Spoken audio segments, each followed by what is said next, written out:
Bueno, nos toca ahora avanzar el tema de estrategias competitivas o llamadas también las estrategias genéricas de Michael Porter. Bueno, estas estrategias fueron identificadas en el año 1982 por Michael Porter, quien es el padre de la mercadotecnia. Estas se convierten en estrategias genéricas en el momento en que por la importancia que estas tienen, se identifican como que tienen que ser una de ellas la base de cualquier otra estrategia para llevar adelante todas las actividades o acciones que tiene la empresa. Y estas tres estrategias, de acuerdo al desempeño de sus competidores dentro de la industria, son las siguientes: la llamada liderazgo general en costos, la de diferenciación y la estrategia de enfoque. En realidad estas ideas se basan o se fundamentan en que toda empresa hoy en día, ¿no?, a partir de que existe mucha competencia en cualquier sector industrial empresarial, es que necesitan tener una ventaja competitiva, ¿no? Pues por eso que deben llevar adelante una de estas estrategias que los diferencie, ya sea en precio o en cualquier otro atributo, como lo vamos a ver más adelante. Acá tenemos la matriz donde podemos observar por un lado la ventaja competitiva y por otro lado el ámbito de la competencia de cada una de estas estrategias. Podemos observar que, por ejemplo, si la empresa tiene un bajo costo diferenciado y tiene un ámbito de competencia amplio, puede aplicar la estrategia de liderazgo en costos. En cambio, si tiene un producto o servicio pero no puede generar un bajo costo en el mismo por las características, pero tiene un ámbito de competencia desde un mercado amplio, podemos aplicar lo que es la diferenciación. En cambio, si tenemos un bajo costo, es decir, de producción, eso nos diferencia, y se tiene un mercado, un ámbito de competencia reducido o estrecho, es ahí que aplicamos la estrategia de enfoque, pero basada en costos. Y si tenemos un producto o servicio diferenciado, pero con un costo no muy bajo por las características del producto o servicio, y tenemos un mercado pequeño, estrecho, se aplica lo que es la estrategia de enfoque, pero en diferenciación, enfocada en diferenciación. A continuación vamos a ir viendo una por una las estrategias. La primera es las estrategias de líder en costos. En este caso, para poder aplicar o para poder tener esta posición de ser el líder en costos dentro de un mercado, se debe tener los siguientes requerimientos: una alta participación relativa de mercado, es decir, que se refiere a que el mercado de la empresa con relación a la de sus competidores es más grande o es importante. Se debe tener acceso a las materias primas, se debe tener diseño de producto, un diseño que facilita su fabricación porque se precisa producción en grandes cantidades para lograr economías de escala, una amplia línea de productos relacionados para distribuir, y también entre ellos es necesario que entre esta amplia gama de productos el costo se pueda distribuir para lograr un precio más económico, tal vez compensar el costo de unos con otros para recuperar o generar ganancias. Y finalmente, servir a los segmentos más grandes de clientes para asegurar un volumen alto en ventas. También se debe tener grandes volúmenes de producción, una gran inversión en infraestructura para lograr estos volúmenes. Se debe lograr lo que es la reducción de costos basado en la experiencia, es decir, que una empresa nueva es difícil que logre este tipo de estrategia, sino que a lo largo del tiempo, ya tomando en cuenta toda la experiencia, todas las actividades aplicadas anteriormente, todo el proceso tecnológico que requiere una empresa en cuanto a evolución con el tiempo, conforme va creciendo y trabajando, son necesarios para lograr economías de escala y por lo tanto tener un bajo costo de producción.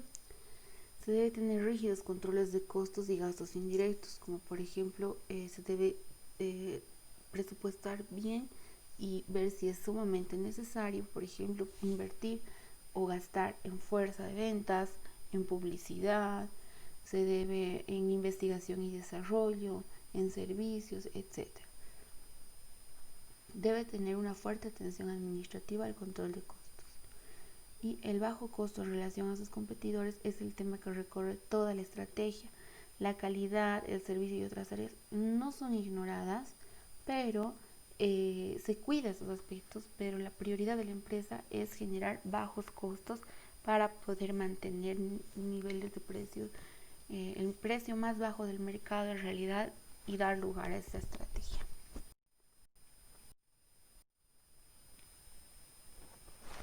Por ejemplo, bueno, vamos a ver ejemplos en cuanto a actividades que se llevan adelante en reducción de costos.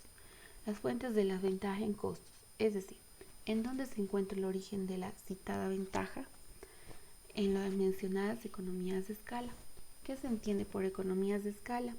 Es la capacidad de ejecutar actividades de modo diferente y con mayor eficiencia en grandes cantidades, o en la capacidad de amortizar el precio de los intangibles como publicidad, investigación y desarrollo, gastos generales, costos fijos con volúmenes más grandes de venta. Lo que busca la empresa en las economías de escala, como les decía, es optimizar tanto el uso de recursos humanos, tecnológicos, económicos, producir al máximo con los recursos que se tienen para poder en cantidad compensar lo que se pierde en cobrar precios bajos, o no lo que se pierde, pero tal vez el margen reducido de utilidad que se pudiera generar el precio más bajo del mercado. El aprendizaje y la experiencia es otro factor importante a la hora de aplicar este tipo de estrategia. Las fuentes de efecto de aprendizaje tienen que ver con la eficiencia del factor trabajo, la especialización del trabajo y la mejora de los métodos de producción, la mejora de la eficiencia de maquinaria de producción, la normalización del producto, la utilización de nuevos procesos de producción, la mejora en el diseño del producto y la coordinación en la combinación de los recursos. De esta forma se produce la reducción de costos. Esto se refiere sobre todo a que tener personal eficiente, es decir, que haga las cosas bien en el menor tiempo posible, y optimizando recursos, es una forma de generar reducción de costos, ¿no? Personal capacitado, personal con experiencia y personal motivado que ayude a tener mayor productividad a la empresa, que sepa usar bien la maquinaria, maquinaria con tecnología que ayude también a la reducción de costos, etcétera, etcétera. La capacidad productiva básicamente consiste en saber utilizar la capacidad productiva adecuada a las demandas del mercado, que no siempre son constantes. El tema de tiempo también es importante, pues las empresas que se mueven primero o lo hacen con posterioridad a los movimientos de la competencia van a obtener diferentes resultados en cuanto al tema de costos. Saber valorar los tiempos en los que se realizan los movimientos internos en el mercado es vital. La ubicación también es importante.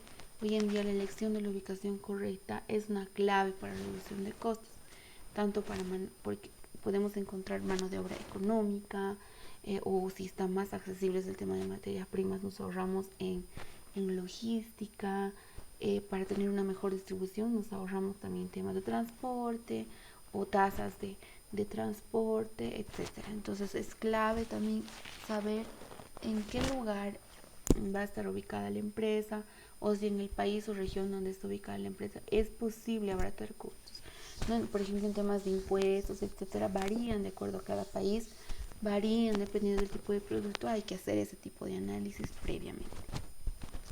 Y también los factores institucionales son importantes, ¿no?, en tema de costos, porque se trataría de reducir costos poniendo a nuestro favor a los citados factores, es decir, todo lo que son regulaciones de gobierno, políticas impositivas, laborales, sindicatos, también es importante que la empresa institucionalmente trabaje para poder optimizar costos en temas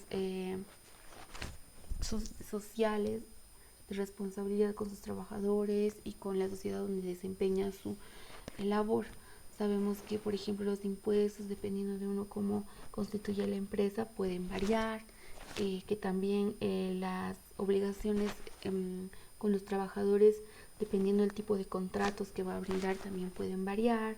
Entonces, todos estos aspectos se debe tomar en cuenta también a la hora de reducir costos en lo que son recursos humanos, sobre todo. ¿Qué riesgo enfrenta una empresa que decide trabajar con la estrategia de liderazgo en costos?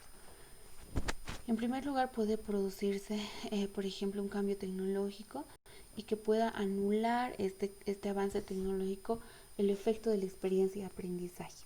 Es decir, que de repente hay maquinarias más automatizadas que necesitan personal que esté capacitado en el manejo de esta maquinaria y que el personal que teníamos durante tanto tiempo, que es dueño de la experiencia, dueño del conocimiento, ya no sirva, ya no sepa utilizar estas nuevas tecnologías y tendríamos que nuevamente gastar dinero en capacitación o ahora contratar nuevo personal más capacitado, que es más caro también este tipo de personal, ¿no?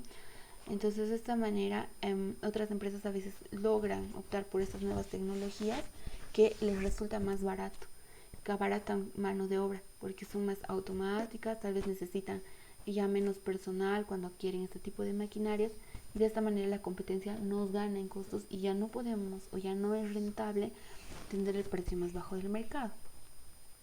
Otro factor podría ser que podría producirse un aprendizaje muy rápido de los competidores, del manejo de costos, de los nuevos competidores del sector o de los existentes también, y como consecuencia esto anularía el efecto diferenciado de costo, porque al lograr ellos también tener costos reducidos, al lograr al aprender a manejar el tema de costos, también podrían igualar a nuestro precio. Entonces dejamos de ser líder en costos en el mercado.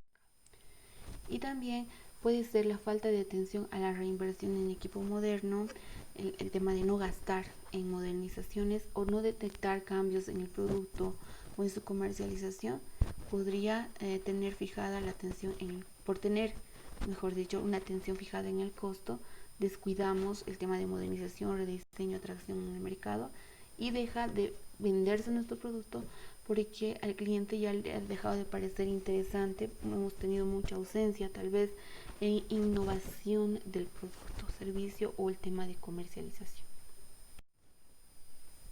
Pasamos a la segunda estrategia, que es la estrategia de diferenciación. En este caso se trata de tener un producto o servicio percibido en el mercado como único, diferente.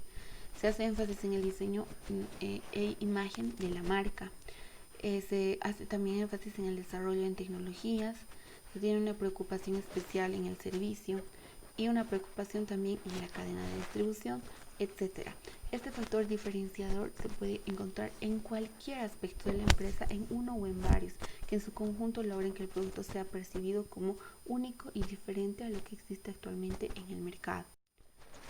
Estas estrategias pueden adoptar diferentes formas, por ejemplo, el diseño o imagen de marca, la tecnología, atributos del producto, la red de ventas, capacidad de satisfacción al cliente, calidad, innovación, etc. Y estos factores van a permitir atraer la atención del consumidor por las ventajas diferenciales que se tiene sobre la competencia. Es muy importante la innovación, sobre todo en los productos que son tecnológicamente complejos y también esta nueva tecnología hace que tengan características que se van a constituir en el factor diferenciador con la competencia. La diferencia fundamental en innovación y habilidad tecnológica depende mucho de la fusión de investigación y desarrollo y la inversión que la empresa decida hacer en este factor empresarial. Cuando la diferenciación se fundamenta en la capacidad, por ejemplo, de satisfacer al cliente, la compañía ofrece un amplio servicio de postventa y mantención del producto.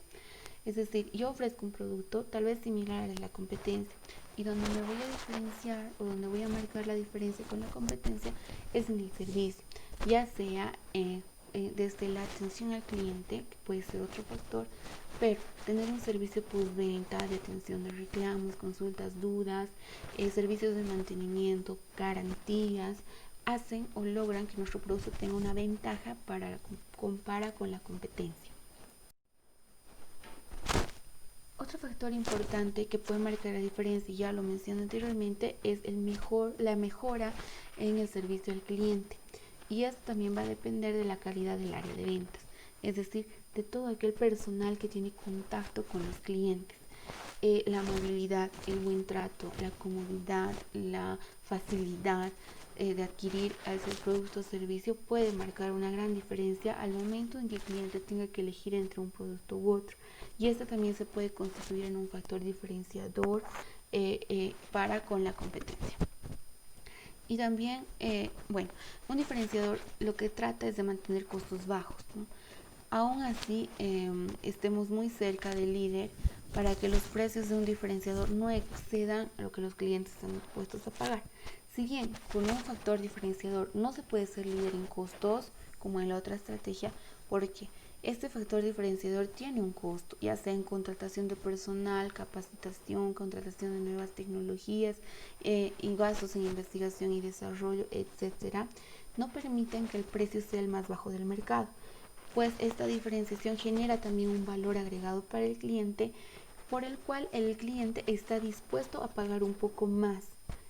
Tenemos que cuidar, pero que este valor no exceda, o el costo de este valor no exceda y esté muy lejos del precio del líder del mercado, si en caso no lo somos. Para que para el cliente no sea muy difícil, mejor dicho, muy fácil decir, bueno, esto es muy caro y me voy por lo barato, aunque haya una diferenciación, todo esto no vale realmente gastar tanto. Entonces tiene que ser un precio justo al valor de la diferenciación que le vamos a ofrecer al cliente. Esa diferenciación puede ser tanto tangible como intangible, este factor de diferenciación. El tangible va a ser aquel cuyas características se puedan observar en el producto, puedan ser verificables, se puedan sentir, ¿no? O en el servicio también. Y es relevante, por ejemplo, en este factor en el proceso de selección del consumidor a la hora de elegir. Puede ser un factor diferenciador, por ejemplo, como en el tamaño del producto, la forma, el color, el peso, el diseño, el material, la tecnología, el sabor, la velocidad, etcétera. Va a depender de las diferentes características del producto o servicio que se vaya a ofrecer, pero siempre es percibible y tangible, visible, observable por el cliente. Y cuando tenemos un factor diferenciador intangible, se refiere al valor del que el consumidor va a consumir o va a percibir en un producto o servicio y no es exclusivamente tangible, ¿no? Pues esto se ve reflejado, por ejemplo, en el servicio, en la amabilidad, las garantías, el buen trato, que el cliente, por ejemplo, tenga un sentido de pertenencia con la empresa, que se sienta valorado, que se sienta tomado en cuenta. Son aspectos diferenciadores que no son observables, visibles por el cliente, pero que sí se sienten y generan un valor. Hay pocos productos donde la selección del consumidor es únicamente por las características propias del producto como tal o del servicio. Los aspectos pueden ser aspectos que influyen dentro de la elección del cliente, externos también, ¿no? Por ejemplo, los aspectos sociales, pueden ser aspectos emocionales, pueden ser aspectos psicológicos o estéticos que están presentes a la hora de elegir, de que el consumidor elija entre un producto o un servicio u otro, ¿no? También pueden ser factores que afectan, por ejemplo, el deseo de estatus, de exclusividad, de individualidad, seguridad, fuerza, de poder, etcétera. Entonces, a veces trabajar con este tipo de emociones o motivaciones del cliente es clave para poder generar un factor diferenciador. Si el público al que nos vamos a dirigir tal vez es un mercado, un segmento de mercado que busca exclusividad, busca estatus. Entonces ahí nosotros les podemos dar una marca que refleje estatus y exclusividad, una marca que refleje, que les dé esa satisfacción en ese deseo, ¿no? Ya sea por los colores, por el diseño, la manera en que publicitamos el producto, podemos ser percibidos de esta manera, y para este grupo de clientes esto es valor y va a pagar más por ese valor. ¿Cuáles serían los riesgos de este tipo de estrategias de diferenciación? En primer lugar es que justamente como consecuencia de la desigualdad en el precio entre la empresa líder en costos y la empresa de diferenciación, los clientes pueden perder el valor que les da la empresa que se diferencia, ¿no? Como les decía, hay que cuidar esa diferencia de precios. No puede ser muy grande si es que el valor realmente no es tan grande lo que les vamos a brindar esta ventaja competitiva, ¿no? Entonces, tenemos que cuidar que el cliente se desanime por completo, aunque nuestro factor de diferenciación sea muy atractivo, tal vez para ellos no vale lo que cuesta realmente, ¿no? Otro factor puede ser, por ejemplo, en decaer la necesidad por parte del cliente de tener este factor diferenciador, es decir, que ya no necesita tanto la exclusividad, que ya no le atraiga tanto, priorice ahora otros aspectos de su vida. Por ejemplo, hoy en día está pasando mucho eso. El tema económico influye mucho. El tema de la pandemia ha generado que las familias pierdan un poco de poder adquisitivo, y muchas familias o consumidores están optando por consumir ahora productos más económicos de los que consumía con antigüedad, ya sea que porque han perdido el trabajo. Si antes consumían un papel higiénico premium gold, ahora estén consumiendo un papel higiénico clásico que satisface la necesidad de higiene. Tal vez es cómodo, no es el más económico, pero tampoco es el más caro. Entonces han cambiado ya de prioridades, de necesidades, por la situación económica en la que nos encontramos. Y puede pasar, ¿no?, que en ese tipo de situaciones el cliente ya no necesite tanto satisfacer otros deseos que no son de primera necesidad, y ya se vaya a consumir productos más económicos acorde a su nueva economía. Y también puede ocurrir que aparezcan empresas imitadoras, como en el anterior caso, que puedan copiar ese factor diferenciador. Generalmente en la madurez de la industria, es decir, cuando ya es una industria antigua, cuando ya se han desarrollado las empresas y a precios también más bajos, porque con la experiencia se logran economías de escala también en este tipo de empresas, pero se puede generar costos más bajos y al mismo tiempo tener una estrategia diferenciadora cuando las empresas ya tienen mucha experiencia, ¿no? Y esto lleva al fracaso de una estrategia de diferenciación.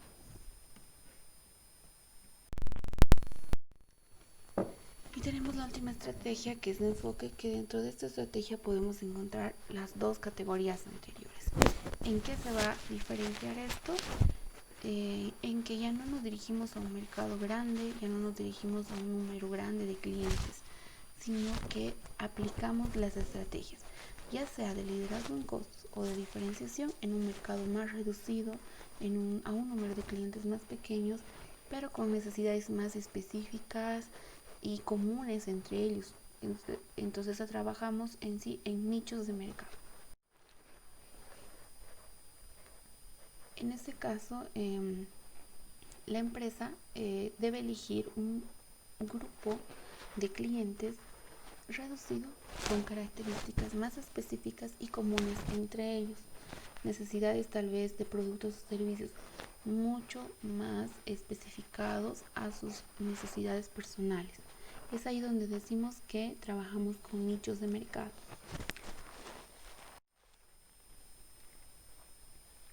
Incluso se puede llegar hasta un caso extremo donde la fabricación solo sea sobre pedido, es decir, que el cliente, que trabajemos con productos con especificaciones para cada cliente, a pedido, como dicen a veces, ¿no?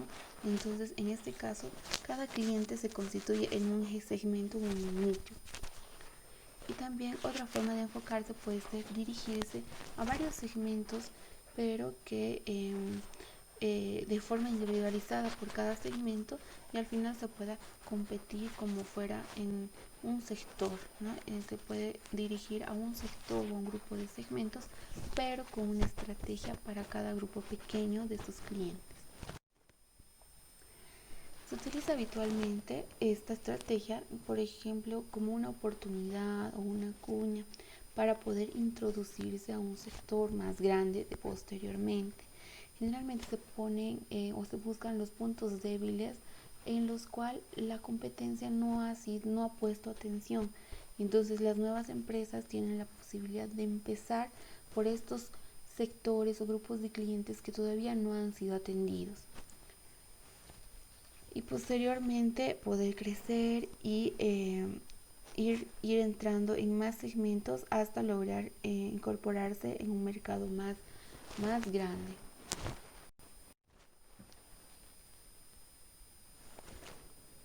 Ya habíamos dicho que podemos aplicar cualquiera de las anteriores estrategias de la misma manera, solamente que trabajamos con grupos de personas más pequeños. Y este tipo de estrategia de enfoque también tiene sus riesgos inherentes a la misma. Por ejemplo, tiene lugar cuando el primer riesgo se da cuando se agranda el diferencial en costos entre las empresas. Por ejemplo, al ser una empresa enfocada, nosotros podemos incurrir en más costos por la caracterización especial que deberían tener los productos o servicios para llegar a este grupo de clientes con necesidades más específicas. Y esto puede generar que exista una diferencia muy grande de que el producto común con el nuestro, que es especial. Y en este caso ya perdería el interés por ser muy alto el precio o muy diferente al del líder en el mercado, y el cliente compraría el producto más común, dejaría ya de tener que requerir o necesitar un producto de características especiales. En el segundo se refiere a la posible existencia de subsegmentos dentro del segmento o subnichos dentro del nicho que hemos elegido. En este caso se anularía, por ejemplo, el servicio particularizado, pues otras empresas ya estarían atendiéndolos de manera mucho más específica y cercana.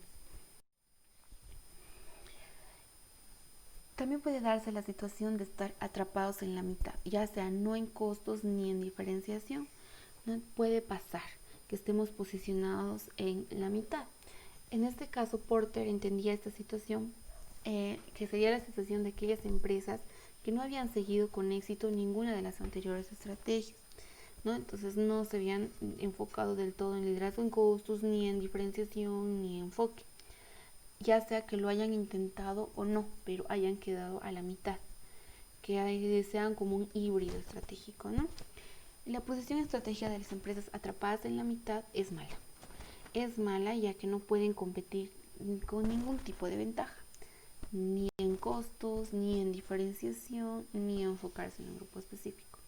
Por lo tanto, serían una empresa más del montón que puede o no lograr, que no lograría el éxito, pero que en algún momento también podría hasta llevar a la quiebra si es comida por empresas que trabajan estratégicamente, por ejemplo.